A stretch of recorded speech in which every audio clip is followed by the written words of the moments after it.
Welcome to DealerSocket. Please subscribe, like, share, and comment if you find value in these videos and you want to share them with your sales team or sales management team at your dealership. In this video, we're within an opportunity, and I want to talk about a little functionality that in Classic was called History Log. Top 3 buttons here on an opportunity level allows you to view the audit log for this opportunity. And so I'm going to click on it.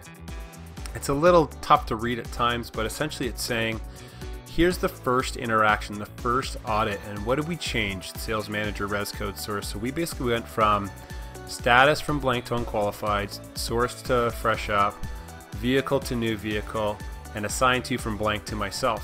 We then updated it to status from unqualified to store visit. That's probably a new event.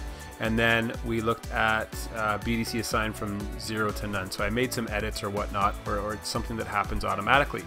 Now, if I come in here and I log a store visit and I go demo completed write up, I hit save. I'm going to save anyway.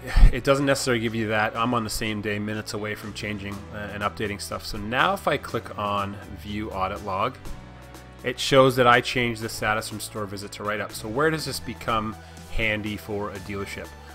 Disputes, notes, who made what, who changed it to what, who enrolled, who sent.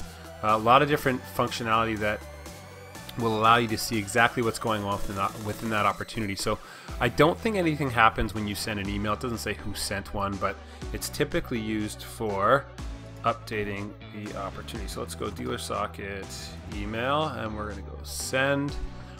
And again, I don't think that log. Okay, and we're going to go to 360 view, audit log.